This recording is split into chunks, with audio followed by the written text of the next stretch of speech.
आज का जो हमारा टॉपिक है वो है factors affecting the climate of India कि हिंदुस्तान के मौसम को किस तरह के फैक्टर्स मुतासिर करते हैं, किन किन फैक्टर से हिंदुस्तान का जो क्लाइमेट है वो मुतासिर हो जाता है।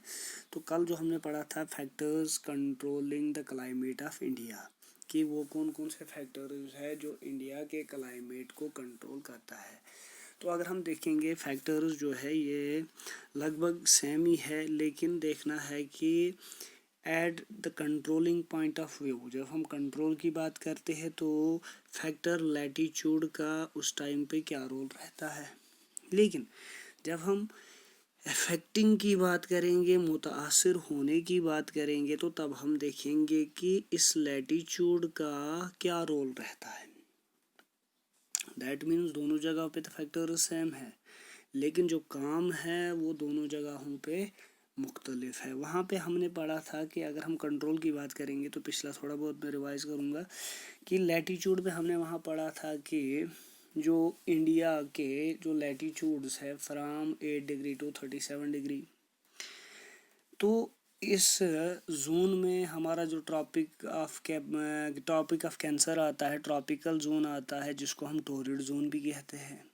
तो मैंने कहा था कि हम अर्थ को खाली 3 ही हीट जोन्स में डिवाइड करते हैं, ट्रॉपिकल, टेम्परेट एंड फ्रिजिड। ठीक है, तो इन 3 जोन्स में डिफरेंट तरह तरह की जो इंसुलेशन है, जो हीट है रिसीव की जाती है। ट्रॉपिकल में ज़्यादा की जाएगी, टेम्परेट में उससे कम और फ्रिजिड जोन में उससे कम। तो आज हमने देखना है कि यही लैटीट्यूड किस तरह से मुतासिर करता है हिंदुस्तान के क्लाइमेट को। तो पहले हम देखेंगे कि हमारे जो अहम कुछ लैटीट्यूड्स है, मैंने कहा था 0 डिग्री है, 23 1/2 है, 66 1/2 है। तो these are the important latitudes of the globe, these are the important latitudes of the earth, क्योंकि ये हमारे इस अर्थ को कहीं ना कहीं तकसीम करते हैं। तो यहाँ पे अगर हम बात करेंगे कि जो हमारा ट्रॉपिक ऑफ कैंसर है, ये हमारे इंडिया को 2 भागों में, 2 हिस्सों में तकसीम करता है। हमारे इंडिया के बीचों बीच गुज़र जाता है, middle of our country it lies. तो वहाँ अगर हम देखेंगे कि ईस्ट में कौन सी स्टेट आती है और वेस्ट में कौन सी स्टेट आती है, ईस्ट में कौन सी जगह आती है, वेस्ट में कौन सी जगह आती है। अगर हम वेस्ट की बात करेंगे तो रान ऑफ कच्छ वेस्ट में पड़ता है, जहाँ से ट्रॉपिक ऑफ कैंसर लाई करता है। ठीक है, फिर अगर हम ईस्ट की बात करेंगे तो मिज़ोरम जो है वो हमारे ईस्ट में आ जाता है, कि दैट मीन्स ईस्टर्न पे हमारी जो जहाँ से ट्रॉपिक ऑफ कैंसर गुजरती है तो वहाँ पे आता है मिज़ोरम। वेस्ट में अगर हम बात करेंगे तो रान ऑफ कच्छ आता है। तो यही लाइन हमारे मुल्क को 2 हिस्सों में तकसीम करती है। तो अगर हम देखेंगे जो अब ट्रॉपिक ऑफ कैंसर के below and tropic of cancer से एबो, हम कहते हैं कि from 0 degree to 23 1/2 degree, that means tropic of cancer तक जो हमारा आता है वो आता है ट्रॉपिकल हीट जोन आता है। लेकिन वहाँ से ऊपर जो मैंने कहा था 23 1/2 से लेकर जो हमारा 66 1/2 है वहाँ तक आ जाता है हमारा जो दूसरा जो हीट जोन है वो आता है टेम्परेट जोन, यहाँ जिसको हम सब ट्रॉपिकल भी कहते हैं। तो अब देखो, इंडिया अगर 2 हिस्सों में तकसीम होता है, निचले वाले हिस्से पे तो अलग मौसम होगा, ऊपर वाले हिस्से पे अलग मौसम होगा। क्यों मौसम अलग होगा? Due to the insulation of the sun, जो सूरज से किरणें आती है उनकी मिकदार बिलो ट्रॉपिक ऑफ कैंसर ज़्यादा होगी and above tropic of cancer कम होगी। तो हो गया कि उस तरह से अगर हम इस इंडिया को डिवाइड करेंगे from the climatic point of view, तो हम कैटेगराइज करेंगे इसको, तो हम कहेंगे कि इंडिया का जो क्लाइमेट है वो ट्रॉपिकल भी कहलाएगा और एज वेल एज सब ट्रॉपिकल भी कहलाएगा, क्योंकि सब ट्रॉपिकल का भी हिस्सा हिंदुस्तान का ही है और ट्रॉपिकल हिस्सा भी हिंदुस्तान का ही है। तो अब अगर हम दूसरा देखेंगे, दूसरा जो है वो है अल्टीट्यूड। अल्टीट्यूड मतलब ऊंचाई। कि मैंने कहा था कि our Indian subcontinent is not a levelled continent. ये आपको लेवल में दिखाई नहीं देगा क्योंकि इस पे प्लेट्यूज भी है, माउंटेन्स भी है, वैलीज भी है। तो इसका जो सरफेस है वो अनलेवल्ड है। तो अगर हम बात करेंगे कि इंडिया में बड़े बड़े पहाड़ जैसे माउंट एवरेस्ट जो सबसे बड़ी चोटी मानी जाती है, तो वो भी इंडिया के ही बॉर्डर पे आ जाती है। That means it is near our border है, ये हमारे बॉर्डर पे ही पड़ जाती है। तो इंडिया में ही इसका भी इन पहाड़ों का कहीं ना कहीं कनेक्शन है। अगर हम हिमालयाज़ की बात करेंगे तो हिमालय की 3 माउंटेन रेंजेस है ना, तो उन्हीं माउंटेन रेंजेस में जो हमारा ये आता है, इसको क्या कहते हैं, ग्रेटर हिमालयाज, हम जिसको माउंट एवरेस्ट कहते हैं।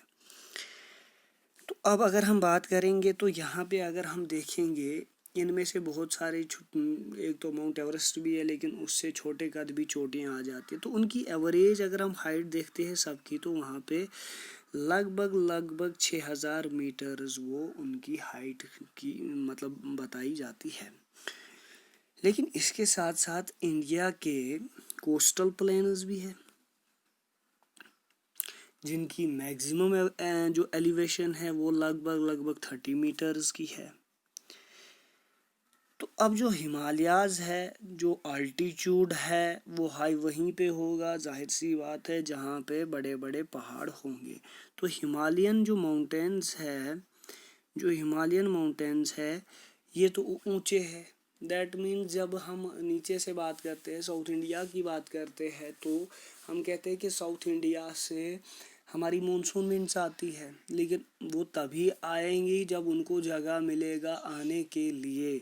तो इस तरह से हमारे सेंट्रल एशिया से भी हवाएं आती, लेकिन ये जो हिमालयाज है they became a barrier in front of the winds which came from the central Asia. जो सेंट्रल एशिया से विंड्स आती है उनके सामने रुकावट बन जाते हैं हिमालयाज, तो वो हवाएं हमारे इंडियन सब कंटिनेंट में दाखिल नहीं होती है। तो इसके बाद अगर हम देखेंगे,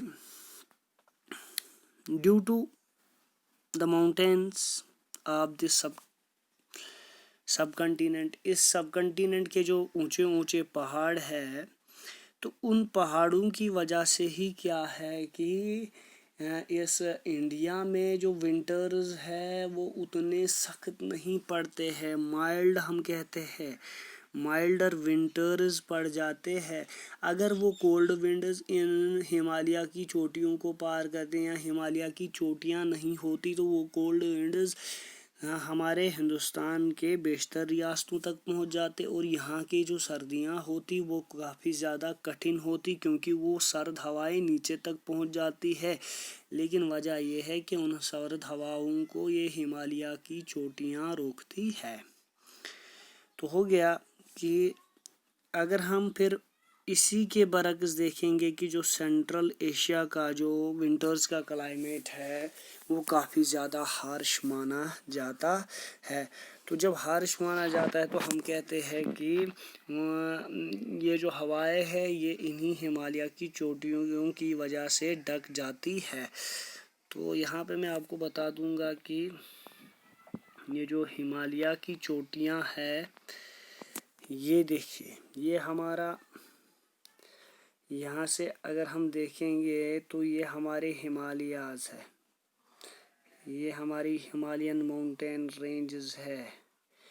तो हो गया कि greater Himalayas, lesser Himalayas and Shivaliks, these are the 3 mountain ranges. ठीक है, ये माउंटेन रेंजेस काफ़ी ज़्यादा ऊंची है। तो यहाँ से जो हवाएं आती थी, जो हवाएं हमारे हिंदुस्तान में घुस जाती, लेकिन वजह क्या बन जाती है कि यहाँ पे ये जो ऊंचे ऊंचे पहाड़ है, ये ऊंचे ऊंचे पहाड़ इन हवाओं को हिंदुस्तान के अंदर दाखिल नहीं होने देते हैं। तो अब हम आगे बढ़ेंगे। जो हमारा तीसरा पॉइंट है वो है प्रेशर एंड विंड्स।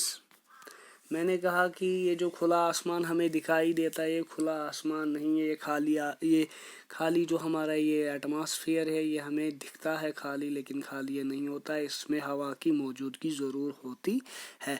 तो दैट इज़ द जो हवा इसमें होता है that is the wind and the pressure. हम तो अब हम यहाँ पे देखेंगे कि जो वेदर है यहाँ का, इंडिया का जो वेदर है it is associated and is governed by the atmospheric conditions. मौसम में तभी बदलाव आएगा जब हमारे कुर्राहबाद में भी बदलाव आ जाएगा। दैट मीन्स हमारे एटमॉस्फेयर में भी थोड़ी बहुत तब्दीली आ जाएगी।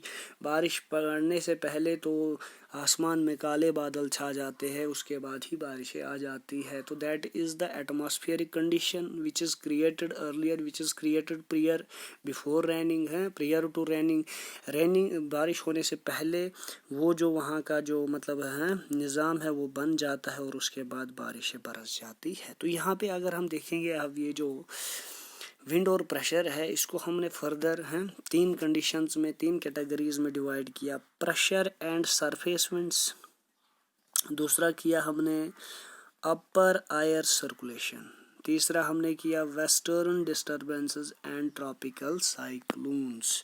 तो अब हम आगे बढ़ेंगे कि pressure and wind surface winds क्या होता है। अगर हम प्रेशर एंड सरफेस विंड्स की बात करेंगे तो इंडिया की जो पोजीशन है, जो लोकेशन है, अगर हम इंडिया की पोजीशन और लोकेशन देखेंगे तो यहाँ पे जो हवाओं का आना जाना है, जो हवाएं यहाँ रहती है, बसती है, चलती है, तो वो हम कहते हैं कि ईस्टर्ली विंड्स यहाँ पे होनी चाहिए थी। यहाँ पे और भी विंड्स आ जाती है लेकिन इसकी लोकेशन की बदौलत, इसकी लोकेशन को मद्देनज़र रखते हुए हम कहते हैं कि यहाँ पे नॉर्थ ईस्टर्ली विंड्स का होना चाहिए। तो ये जो विंड्स है ये विंड्स कहाँ से आ जाती है? जो नॉर्थ ईस्टर्ली विंड्स है, हमने कहा ट्रॉपिकल एंड सब ट्रॉपिकल। ट्रॉपिकल होता है फ्रॉम 0 डिग्री टू 23 1/2 डिग्री, तो सब ट्रॉपिकल होता है 23 1/2 से लेकर 66 1/2। तो ये जो दीज विंड्स जो है they originate from the sub tropical high pressure belt. यही नॉर्थ ईस्टर्ली विंड्स कहाँ से जन्म लेती है?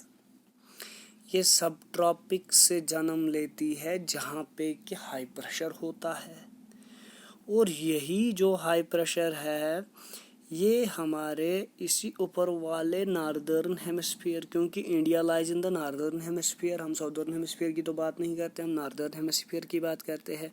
तो सब ट्रॉपिकल हैं हाई प्रेशर बेल्ट से ये विंड्स ओरिजिनेट होती है and they blow towards the south. That means ये सब ट्रॉपिकल से किधर आ जाते हैं? ट्रॉपिकल की ओर आ जाते हैं, लेकिन only in the winter season. क्यों? क्योंकि विंटर सीजन में नीचे साउथ इंडिया में कोई हवाएं नहीं होती है। साउथ इंडिया में हवाएं अगर आती है तो वो खाली मानसून विंड्स आती है जो कि समर सीजन में आती है। अब यही विंड्स दे ब्लो साउथ, ये नीचे की तरफ चलना शुरू कर देते हैं, but they get deflected to the right due to Coriolis forces. यहाँ पे अब आ गई Coriolis forces. What are Coriolis force? ये कोएरलिसिस फोर्स क्या है? The force which is caused by the rotation of the earth. ये वो फोर्स है जो ज़मीन के रोटेट करने से पैदा हो जाती है, तो इसको हम कहते हैं कोएरलिसिस फोर्स। तो कोएरलिसिस फोर्स की वजह से क्या होता है कि इन नॉर्दर्न हेमिस्फीयर जो ये विंड्स होती है दे रन एंटी क्लॉकवाइज। ये क्या करती है? ये रन करती है एंटी क्लॉकवाइज। किधर? एंटी क्लॉकवाइज ये करती है run, that means in the northern hemisphere.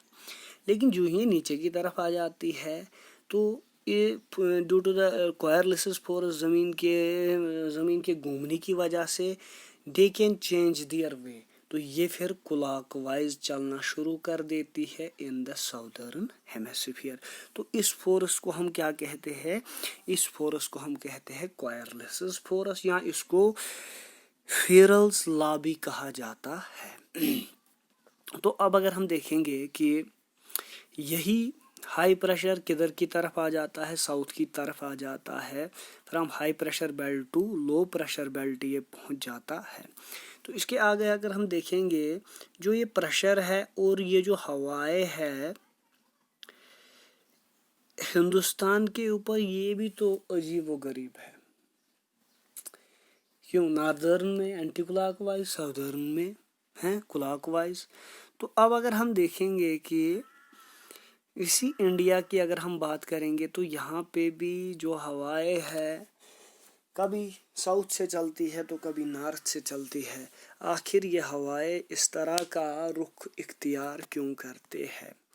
अब अगर हम सर्दियों के महीने की बात करेंगे तो हाई प्रेशर जो एरिया होता है वो नॉर्थ ऑफ द हिमालयाज होता है। क्या होता है? ये हिमालयाज के नॉर्थ में, हमारे नॉर्थ इंडिया में हाई प्रेशर बेल्ट होता है, जिस हाई प्रेशर बेल्ट की वजह से नॉर्थ में ही ज़्यादा, सबसे ज़्यादा इंडिया के नॉर्थ में ही सबसे ज़्यादा सीवियर विंटर्स पड़ जाते हैं। वहाँ पे ठंडी हवाएं आ जाती है, हाई प्रेशर होता है।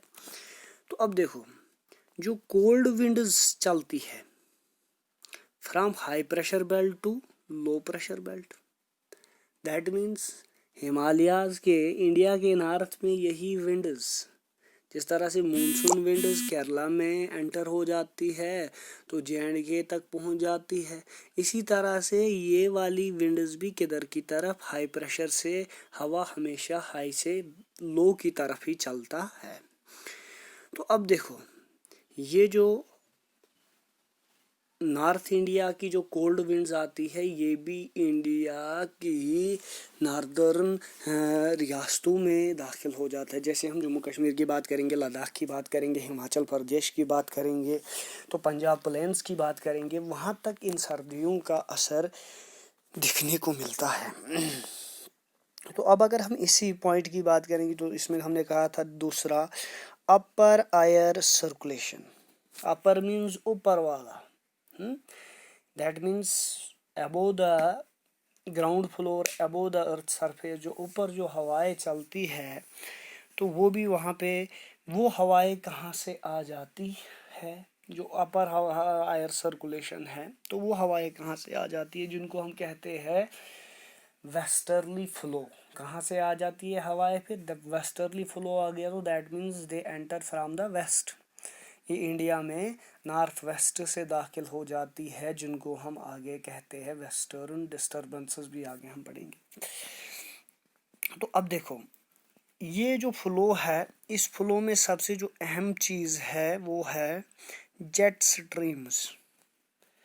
ये जेट स्ट्रीम्स भी हमारे इस ट्रोपोस्फियर में ही चलती है, लेकिन इनकी जो हाइट होती है वो आम हवाओं से ऊपर होती है, ऊंचाई में होती है। अगर हम देखेंगे तो जेट स्ट्रीम्स की जो हाइट है, जो अल्टीट्यूडनल जो इसका जो लोकेशन है वो है 12,000 मीटर्स। वो है 12,000 मीटर्स की ऊंचाई पे ये जेट स्ट्रीम्स चलती है। तो ये जो जेट स्ट्रीम्स है ये किस वाले लैटिट्यूडनल आपको मिलेंगे, लैटिट्यूडनल एक्सटेंशन में मिलेंगे कि ये जेट स्ट्रीम्स जब अगर वेस्ट से इंडिया में दाखिल होती है तो किस लैटिट्यूड से किस लैटिट्यूड तक ये इंडिया में दाखिल हो जाती है। तो अब अगर हम देखेंगे तो ये 27 डिग्री से लेकर 30 डिग्री नॉर्थ में मतलब एग्जिस्ट करते हैं। दैट मीन 27 से जो हमारा बेल्ट बन जाता है टूवर्ड्स 33 डिग्रियों के अंदर, 27, 28, 29, 30, 4 डिग्रियों के अंदर ही ये जो बेल्ट माना जाता है, जिस बेल्ट में कौन सी हवाएं आती है, जेट स्ट्रीम आ जाती है। तो इन्हीं जेट स्ट्रीम्स को क्या कहा जाता है? इनको कहा जाता है सब ट्रॉपिकल वेस्टर्ली जेट स्ट्रीम्स। अब इसका नाम क्यों पड़ा सब tropical westerly jet streams? Tropical हमारा जोन कहाँ तक आता है? मैंने कहा 23 1/2 तक हमारा ट्रॉपिकल जोन आता है, लेकिन इससे ऊपर 66 1/2 तक हमारा आता है सब ट्रॉपिकल। तो अब इसको हम क्या कहेंगे, सब ट्रॉपिकल वेस्टर्ली जेट स्ट्रीम्स। तो अब अगर हम देखेंगे कि इनकी ऊंचाई अगर हम माइल्स में देखेंगे तो 6-7 मील ये होते हैं अर्थ सरफेस से ऊपर। तो जाहिर सी बात है, पहले ही नॉर्थ में क्या है कि ऊंचे ऊंचे पहाड़ है, तो उन ऊंचे ऊंचे पहाड़ों के अगर हम देखेंगे वहाँ का जो एवरेज देखेंगे तो वहाँ से 5-6 मील ये हवाएं ऊपर होती है। तो वेस्टर्न साइक्लोनिक डिस्टर्बेंसेस जो होती है यही हवाएं होती है। These experience the north and the north west parts of the country during winter season. तो ये जो है ये हमारे इंडिया को किस किस खित्ते को कवर करती है, एक तो नॉर्थ को, दूसरा नॉर्थ वेस्ट को ये कवर कर देती है। ये जो स्ट्रीम्स है ये हमारे इंडिया को इन्हीं मतलब महीनों में सबसे ज़्यादा मुतासिर करते हैं। इन हवाओं का आना जाना इन्हीं से ज़्यादा महीनों में होता है, क्योंकि इन महीनों में इंडिया का जो प्रेशर होता है वो लो होता है, तो हमारे नॉर्थ का प्रेशर हाई होता है, तो हाई प्रेशर से जो हवाएं आती है वो लो प्रेशर की तरफ आगे बढ़ना शुरू कर देती है।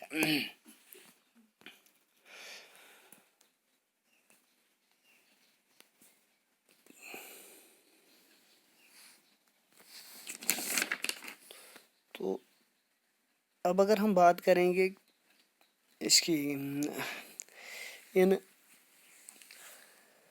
मूनसून्स की, तो पहले मैं कहूँगा कि जो मैंने कहा वेस्टर्न डिस्टर्बेंस या सब ट्रॉपिकल जिनको हम कहते हैं कि सब ट्रॉपिकल वेस्टर्ली जेट स्ट्रीम जिनको हमने कहा north and north west. That means ये वाला जो पोर्शन है, इस वाले पोर्शन में यहाँ से तो क्या है, यहाँ से हिमालयाज है, ऊंची ऊंची पहाड़े है। दैट मीन सेंट्रल एशिया से जो विंड्स आती है वो इंडिया में दाखिल नहीं होती।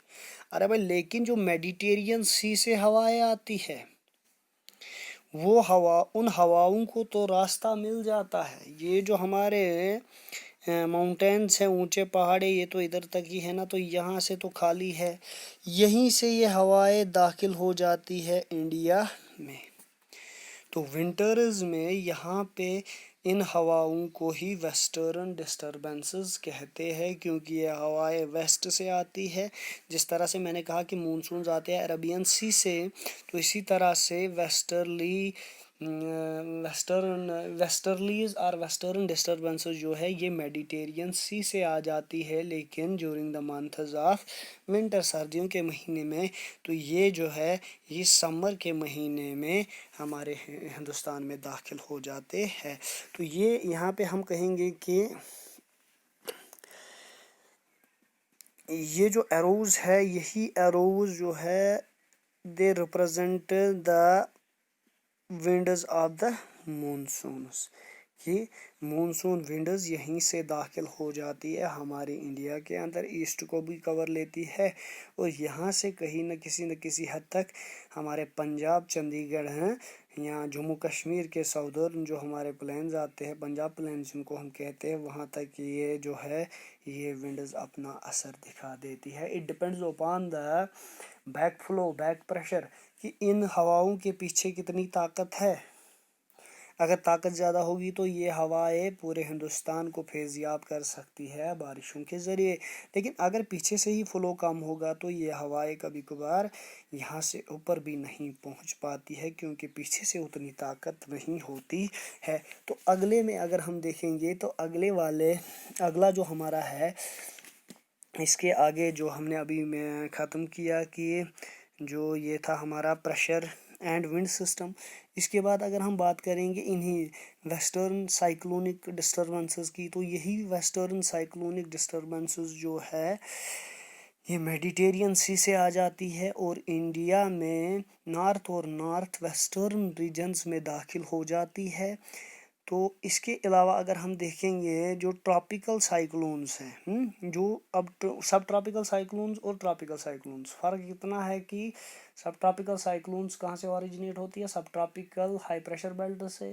तो दैट मीन्स ट्रॉपिकल साइक्लोन्स कहाँ से ओरिजिनेट होंगे, ट्रॉपिकल इक्वेटोरियल हम कह सकते हैं हाई प्रेशर बेल्ट से ये भी मतलब पैदा हो सकती है। तो अगर हम देखेंगे अक्टूबर और नवंबर के महीने में यहाँ पे हमें ईस्टर्ली फ्लो दिखाई देता है, लेकिन किस वाले एरिया में, ट्रॉपिकल एरिया में हमें ईस्टर्ली फ्लो दिखाई देता है अक्टूबर नवंबर के महीने में, क्योंकि जो रिट्रीट ऑफ द मानसून होता है, जब ये मानसून वापस आ जाते हैं तो ये पहले किधर की तरफ रुख करते हैं, बे ऑफ बंगाल की तरफ रुख करते हैं।